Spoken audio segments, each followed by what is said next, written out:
close till I get up. Time is barely on our side. I don't wanna waste what's left. The storms we chase are leading us, and love is all we'll ever trust. Yeah, no, I don't wanna waste what's left. Assalamualaikum warahmatullahi wabarakatuh. Perkenalkan, nama saya Muhammad Daudi Azhar dengan NIM 1810 1253 142 dari kelas 5A PGSD 2018. Assalamualaikum warahmatullahi wabarakatuh. Perkenalkan, nama saya Nur Aziza dengan NIM 1810 1253 252. Saya berasal dari kelas 5A PGSD 2018. Assalamualaikum warahmatullahi wabarakatuh. Perkenalkan, nama saya Taufikur Rahman dengan NIM 1810 1251 10005. Saya dari kelas 5A PGSD 2018. Perkenalkan, nama saya Siti Rania Nur Aziza Antarila Putri dengan NIM 1810 1251 20009 dari 5A PGSD. Assalamualaikum warahmatullahi wabarakatuh. Saya Isnani Uzaimah dengan NIM 1810 125 220026 dari kelas 5A PGSD.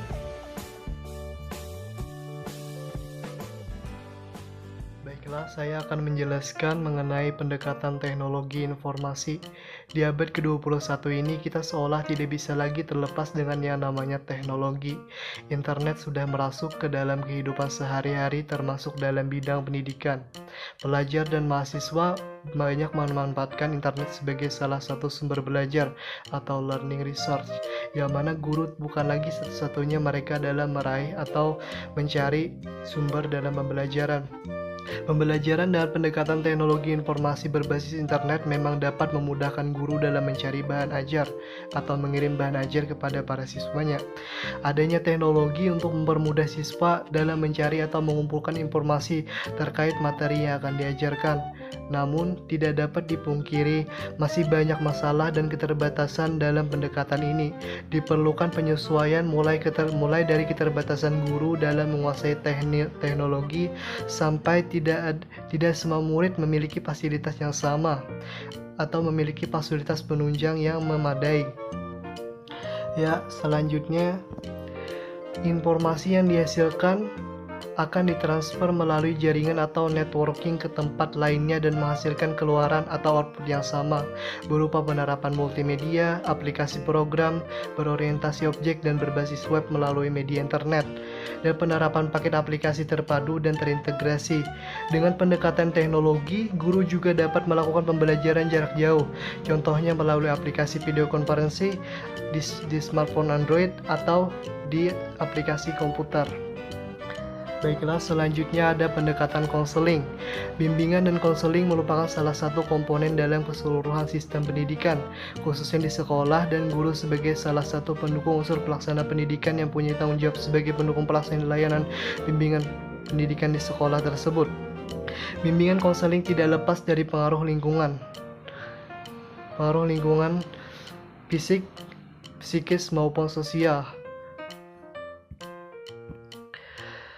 Perubahan lingkungan ini juga mempengaruhi gaya hidup siswa. Kesenjangan perkembangan tersebut diantaranya adalah pertumbuhan jumlah penduduk yang cepat, pertumbuhan kota-kota besar, kesenjangan tingkat sosial, ekonomi masyarakat, revolusi teknologi informasi, pergeseran fungsi atau struktur keluarga, dan perubahan struktur masyarakat dari agraris ke industri. Selanjutnya ada pendekatan konseling siswa. Pendekatan bimbingan konseling dalam mengatasi masalah sosial siswa. Biasanya sifat bimbingan konseling ini bersifat tatap muka, di mana guru bersama dengan siswa memecahkan masalah yang dihadapinya dan mampu mengarahkan siswa pada potensi terbaiknya. Yang kedua, ada pendekatan bimbingan konseling dalam mengatasi masalah dan memaksimalkan potensi siswa. Biasanya masalah sosial siswa di sini diantaranya adalah tidak ada motivasi dalam belajar, sulit berkomunikasi atau kesulitan belajar, di mana guru di sini memaksimalkan potensi siswa ke potensi terbaiknya. Yang ketiga ada bimbingan kelompok atau group guidance. Bimbingan kelompok ini membantu sekelompok siswa untuk menyelesaikan masalahnya, contohnya seperti karya wisata atau rekreasi atau sosiodrama, di mana siswa dapat memerankan sesuatu dari suatu masalah atau gejala sosial. Yang terakhir ada bimbingan konseling individu atau individual guidance counseling. Bimbingan konseling individual ini biasanya siswa mendapat perhatian penuh dari guru. Pembahasan masalah cenderung lebih pribadi ke kehidupan siswa. Guru dapat memposisikan dirinya sebagai siswa, sebagai teman, dan merasakan apa yang diderita oleh siswa. Dengan kata lain, guru dapat merasakan masalah yang dialami oleh siswa. Dengan begitu, siswa akan memberikan kepercayaan kepada guru dengan kepercayaan yang penuh. Ya, selanjutnya di sini saya akan menjelaskan tentang pendekatan disiplin diri. Yang pertama, mendisiplinkan anak didik adalah tindakan merubah kebiasaan lama menjadi yang lebih baik. Misalnya mendisiplinkan peserta didik di sini bukan hanya teori semata, tetapi sudah menjadi bukti nyata. Kedua, guru yang selalu memberikan tugas dan membantu peserta didik yang tidak mampu selalu memilih kata-kata yang mudah dicerna dan dimengerti, maupun memberikan solusi terhadap kesulitan belajar anak di sekolah adalah tindakan-tindakan mendisiplinkan peserta didik. Dan yang terakhir, dalam pendekatan guru di sekolah, tentunya guru harus lebih aktif dalam mengontrol sikap siswa dalam menanamkan sikap disiplin di kelas. Guru harus lebih dulu mencontohkan sikap disiplin kepada siswa seperti guru datang lebih awal daripada siswa, dan hal ini dilakukan agar siswa dapat mencontoh. Kemudian di kelas, guru memperkenalkan peraturan-peraturan yang boleh dilakukan dan yang tidak boleh dilakukan, sehingga siswa paham akan peraturan-peraturan yang ada di sekolah tersebut. Selanjutnya, pendekatan pendidikan, penelitian keefektifan pendidik.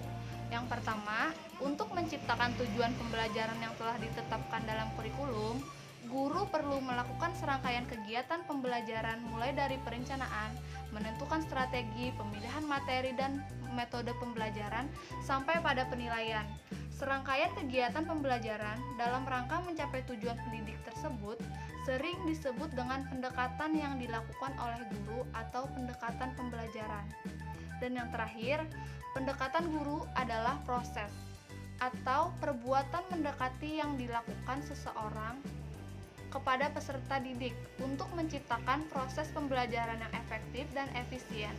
Dalam mengajar, guru harus pandai menggunakan pendekatan secara arif dan bijaksana. Pandangan guru terhadap siswa akan menentukan sikap dan perbuatan.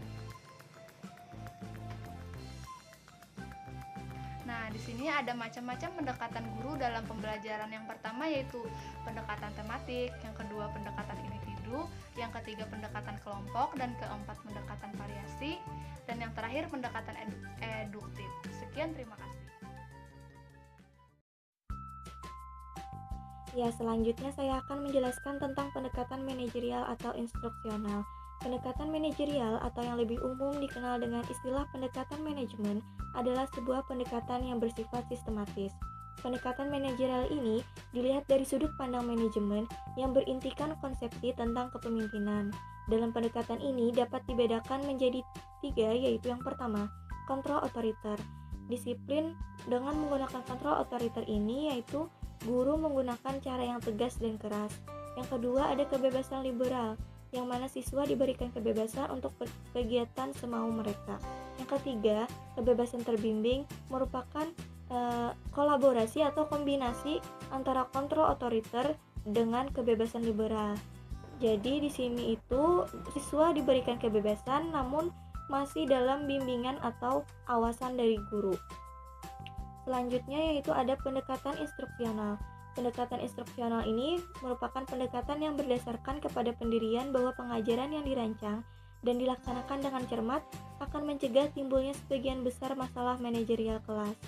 Maka dari itu ada yang harus kita perhatikan dalam menggunakan pendekatan instruksional ini, yaitu yang pertama ada menyampaikan kurikulum dan pelajaran dengan cara yang menarik, relevan dan sesuai secara empiris. Yang kedua, menyiapkan kegiatan rutin kelas yaitu kegiatan sehari-hari yang perlu dipahami dan dilakukan siswa. Yang ketiga, ada menerapkan kegiatan yang efektif, seperti kemampuan guru dalam mengatur arus dan tempo berjalannya sebuah pembelajaran. Selanjutnya ada pendekatan sistem. Proses pembelajaran terkait dengan berbagai komponen yang sangat kompleks, yaitu meliputi tujuan pembelajaran, materi pembelajaran, media, siswa, guru, dan komponen lainnya. Penyusunan perencanaan pembelajaran perlu didasarkan pada pendekatan sistem. Suatu sistem merupakan keterkaitan antara masukan, proses, dan keluaran. Sebagai suatu sistem, seluruh unsur yang membentuk sistem tersebut memiliki ciri saling ketergantungan satu sama lain untuk mencapai suatu tujuan. Keberhasilan sistem pembelajaran yaitu keberhasilan pencapaian tujuan pembelajaran.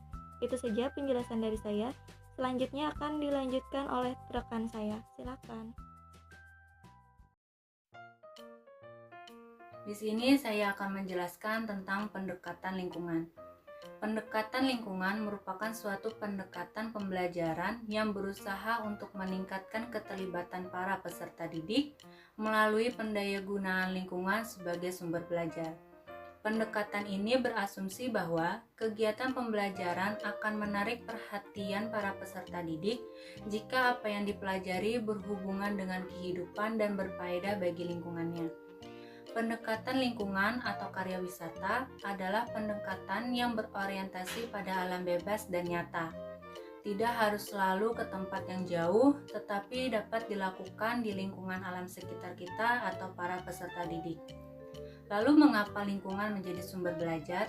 Penggunaan pendekatan lingkungan dalam pembelajaran adalah memanfaatkan atau menggunakan lingkungan sebagai sumber belajar untuk keperluan pengajaran dalam rangka mencapai tujuan pembelajaran.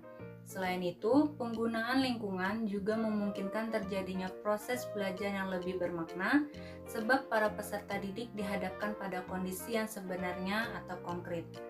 Secara ekologi pun, manusia adalah bagian dari lingkungan hidupnya. Hubungan manusia dengan lingkungan merupakan hubungan yang timbal balik. Contohnya, proses fotosintesa pada tumbuhan dengan proses pernapasan pada manusia. Selanjutnya, pendekatan lingkungan dalam pembelajaran IPA dapat dilakukan dengan melakukan pengamatan di dalam laboratorium alam yang akan memberikan kesan dan pengertian yang lebih dalam dibandingkan secara verbal. Sedangkan dalam pembelajaran IPS mengkaji seperangkat peristiwa, fakta, konsep, dan generalisasi yang berkaitan dengan isu global maupun isu sosial.